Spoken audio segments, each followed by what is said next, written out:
جی السلام علیکم، امید ہے کہ آپ سب لوگ خیریت سے ہوں گے۔ بھارت کا اب دورہ کریں گے ہمارے وزیر خارجہ بلاول بھٹو زرداری صاحب۔ اس کی کیا تفصیلات ہیں وہ آپ کے ساتھ شیئر کروں گا۔ آزاد کشمیر کے الیکشنز ہو گئے، جناب وزیر اعظم منتخب ہو گیا، لیکن پتہ ہی نہیں چل رہا تھا۔ پوری رات بڑی کنفیوژن تھی کہ جناب یہ وزیر اعظم آخر کس جماعت کا ہوا ہے، کس کی مدد سے آیا ہے۔ ہر کوئی اپنی اپنی جو ہے وہ کلیم کر رہا تھا، تو بڑی مذائقہ خیز قسم کی صورتحال تھی۔ اس کے اوپر بھی تھوڑی سی بات کریں گے۔ اور اس وقت جاری ہے سپریم کورٹ کے اندر سماعت انتخابات کے حوالے سے۔ سپریم کورٹ نے سیاسی جماعتوں کو 4 بجے تک کا وقت دیا ہے کہ آپ کچھ نہ کچھ آپس میں بیٹھیں، بات کریں اور کچھ چیز لے کے آئیں۔ جہاں تک 14 مئی کی تاریخ کا تعلق ہے، انہوں نے کہا کہ اس کے اوپر ہم پیچھے نہیں ہٹیں گے، وہی تاریخ ہے، اس کو واپس نہیں لیا جائے گا۔ لیکن اس کو واپس نہ لینے کا کیا مطلب ہے کہ اب حکومت کے خلاف کوئی کارروائی بھی کی جائے گی، جس طرح فنڈز نہیں دیے جا رہے۔ اگین سپریم کورٹ نے ان کو کہا ہے کہ اسی مہینے کے اندر فنڈز وغیرہ جاری کیے جائیں، اور یہ بھی کہا گیا ہے کہ جس قسم کی باتیں کی جا رہی ہیں کہ اسمبلی میں ہماری چیز منظور نہیں ہوتی، مثال کے طور پہ ہم کوئی اگر بل پیش کریں، اس کا مطلب تو یہ ہے کہ حکومت کی وہاں پہ اکثریت ہی نہیں ہے۔ اچھا، ملک بھر میں ایک ساتھ انتخابات کرانے کی درخواستوں پر سماعت کے دوران چیف جسٹس امرتا بندیال نے ریمارکس دیے کہ عدالت اپنا 14 مئی کا فیصلہ واپس نہیں لے گی، کیونکہ عدالتی فیصلہ واپس لینا مذاق نہیں ہے۔ اچھا، اب یہ بات تو بڑی انہوں نے سخت کی کہ عدالتی فیصلہ جو ہے واپس لینا مذاق نہیں ہے، لیکن حکومت نے تو عدالتی فیصلے کو پہلے ہی مذاق بنا دیا۔ کیا آپ کو نظر آ رہا ہے کہ یہ الیکشنز کروائیں گے؟ حکومتی وزراء کس قسم کے بیانات دے رہے ہیں کہ جناب یہ نہیں ہوگا تو وہ ہو جائے گا، کسی نے الیکشن کروانے تو وہ کروا لیں۔ تو عدالتی فیصلہ تو ایک طرح سے لگ رہا ہے کہ حکومت کی خواہش ہے کہ مذاق بن جائے، لیکن اب سیاسی جماعتوں کا بھی بیچ میں آ گیا ہے کہ جی وہ بیٹھیں اور کوئی بات کریں اور آج ہی بتائیں، آج ہی جواب دیں۔ آپ دیکھیں اس کے اوپر سیاسی جماعتیں کیا کہتی ہیں۔ لیکن جس طرح پہلے بھی عرض کی تھی ایک دفعہ کہ سپریم کورٹ آئین اور قانون کے مطابق حکم دے، جو بھی حکم ہے وہ حکم دیں، اگر وہ نہیں حکومت مانتی اس کے کانسیکوینسز ہیں، پھر اس کے اوپر ان کو عمل درآمد کروانا پڑے گا سپریم کورٹ کو۔ آئین اور قانون بالکل واضح ہے۔ یہ نہیں ہو سکتا کہ روز 4 بندوں کو بلا کے کہا جائے کہ اب آپ بھی مشاورت کر لیں، اب آپ بھی مشاورت کر لیں۔ پر اینی وے جو بھی فیصلہ وہاں سے آئے گا وہ آئین اور قانون کے مطابق آئے گا۔ اور اب دیکھتے ہیں کہ یہ جو ٹائم دیا گیا ہے سیاسی جماعتوں کو، اس کے اوپر کیا ہوتا ہے۔ ویسے تو وزارت دفاع کی جو درخواست تھی اس کو میرے خیال میں نمٹا دیا گیا ہے اور وہ ناقابل سماعت ہے کہ، اور پھر ایک شہری کی درخواست بھی تھی کہ سیاسی جماعتوں کو ٹائم دیا جائے، سیاسی جماعتیں بیٹھیں، یہ وہ اس قسم کی، تو وہ بھی صورتحال چل رہی ہے، سب کچھ چل رہا ہے۔ پر ایک جو چیز سب سے امپورٹنٹ ہے وہ یہ ہے کہ الیکشن کی تاریخ بالکل امپورٹنٹ ہے۔ اس میں لکھا ہوا ہے کہ جناب 90 روز کے اندر الیکشنز کروانے ہیں، اس میں پہلے ڈیلے ہو چکا اور لوگ بڑی آسانی سے کہہ دیتے ہیں کہ جی 90 روز کا تو ڈیلے ہو گیا۔ بھائی 90 روز کا ڈیلے کیوں ہوا ہے، یہ مین کوسچن ہے۔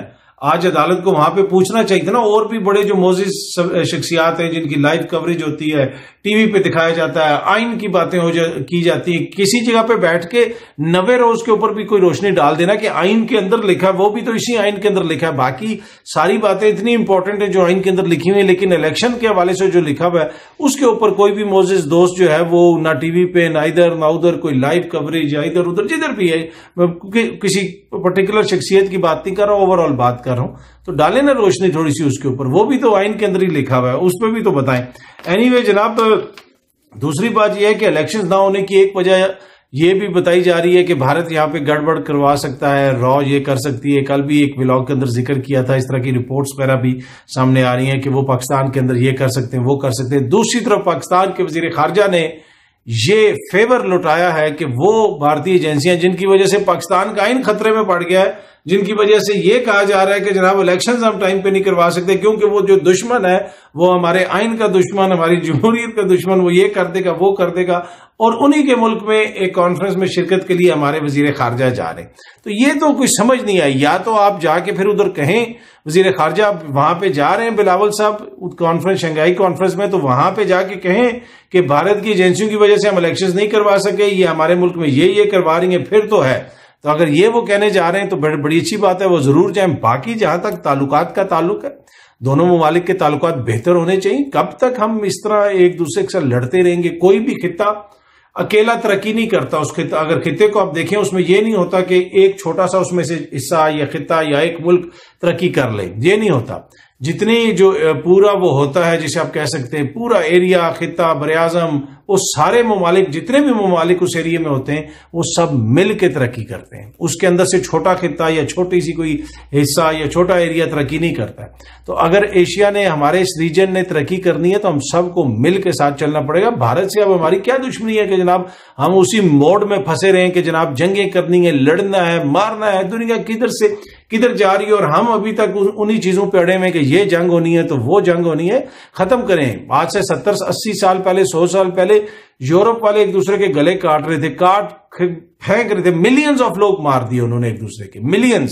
میں یہ کوئی مثال نہیں دے رہا، کوئی ایسے ایگزیجریٹ نہیں کر رہا، واقعی کئی ملین لوگ مار دیے انہوں نے ایک دوسرے کے ان جنگوں کے اندر۔ آج وہ بالکل ایک ہے، اس لیے کہ ان کو پتہ چل گیا کہ جنگوں سے کچھ نہیں ہوتا۔ آپ یورپ کے ایک ملک سے دوسرے ملک جائیں، آپ کو پتہ ہی نہیں چلتا کہ آپ جناب ایک ملک سے دوسرے ملک میں آ گئے، نہ کوئی بارڈر ہے نہ کچھ ہے۔ تو وہ سب کچھ مل کے کر رہے ہیں اور مل کے ترقی کر رہے ہیں۔ انہوں نے تو کرنسی بھی ایک کر دیا۔ ٹھیک ہے، آپ کرنسی ایک نہ کریں تو ہماری کون سی اتنی کوئی دشمنی ہے جو ختم ہی نہیں ہو رہی ہے؟ سارا جو ریجن ہے وہ مل کے چلے، اس میں بنگلہ دیش بھی ہے، بھارت بھی ہے، اس میں دیگر ممالک بھی ہیں، چائنا بھی ہے۔ تو جنگوں سے اور میزائلوں سے جو ہے نا، یہ باتیں اچھی تو لگتی ہیں، ان سے وہ کانوں کو بھی بڑے اچھے میوزک لگتے ہیں کہ ہم یہ کریں، جنگوں کی باتیں کریں۔ نہیں، جنگوں سے مسائل حل نہیں ہوتے۔ بھارت سے اچھے تعلقات ہونے چاہیے، پر وزیر خارجہ جو ہے ان کو یہ بھی دیکھنا چاہیے کہ وہ کوئی صحافی نہیں ہے میری طرح جو نیک خواہشات رکھتے ہیں بھارت کے لیے، وہ پاکستان کی ریاست کو ریپرزینٹ کر رہے ہیں۔ تو پاکستان کی ریاست کے ساتھ بھارت کر رہا کیا ہے؟ ادھر آئی پی ایل میں ہمارے پلیئرز کو نہیں جانے دیتے، ادھر کوئی ہمارے ہاں کوئی ٹورنامنٹ ہو وہ کہتے ہیں ہم اس میں نہیں آئیں گے، تو ہمارا وزیر خارجہ بھاگتا دوڑتا جا رہا ہے فوراً۔ اور دوسری طرف موقف یہ ہے کہ وہ جو ہمارا آئین ٹوٹ رہا ہے، انتخابات نہیں ہو رہے، اس میں بھی بھارتی ایجنسیوں کا کردار ہے۔ تو امید ہے وزیر خارجہ جا کے وہاں پہ اپنا موقف رکھیں گے۔ اور بڑا کوشچن یہ ہے کہ اگر یہی کانفرنس پاکستان میں ہوتی تو کیا بھارت کی وزیر خارجہ یہاں پہ آتی؟ یہ بھی ایک بڑا کوشچن ہے۔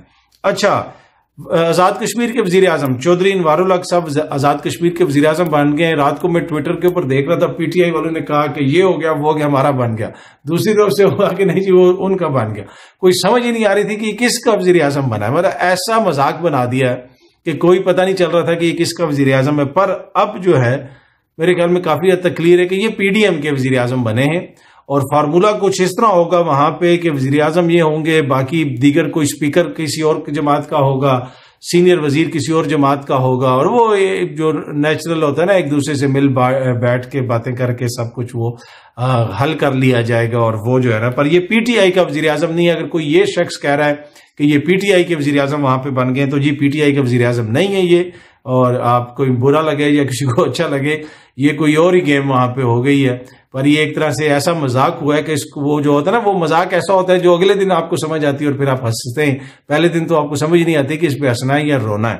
پر اینی وے یہ ہو گیا ہے، ایسی چیزیں ہو جاتی ہیں جب ان کے ہونے کے بعد ہی کوئی چیزوں کو سمجھ آتی ہے۔ باقی یہ ہے کہ پی ٹی آئی نے اپنے ٹکٹ وغیرہ جاری کر دیے ہیں۔ نون لیگ کہتی ہے کہ ہم تو کسی کو ٹکٹ ہی نہیں دیں گے، اور ساتھ ساتھ یہ کہتے ہیں انتخابات سے فرار نہیں ہے، ہم تو بڑے مقبول ہیں، ہم تو ہرائیں گے، لیکن کسی کینڈیڈیٹ کو ٹکٹ جاری نہیں کریں گے۔ اس ملک میں سب سے بڑا مسئلہ اس وقت صرف اور صرف انتخابات ہیں۔ انتخابات کیوں مسئلہ ہیں؟ کیونکہ ان سب کو پتہ ہے کہ انتخابات ہوئے تو ہم ہار جائیں گے، اس کے علاوہ اور کوئی دو رائے نہیں۔ آپ دیکھتے ہیں سپریم کورٹ اپنے فیصلے کے اوپر عمل درآمد کرواتی ہے یا نہیں کرواتی۔ اس حوالے سے جو بھی مزید ڈیٹیلز ہوں گی، جو پیش رفت ہوگی، کوشش ہوگی کہ اگلے ولاگ کے اندر آپ کے ساتھ شیئر کی جائیں، اور کچھ مزید چیزیں وہ بھی آپ کے ساتھ شیئر کی جائیں گی۔ بہت بہت شکریہ، تھینک یو سو مچ۔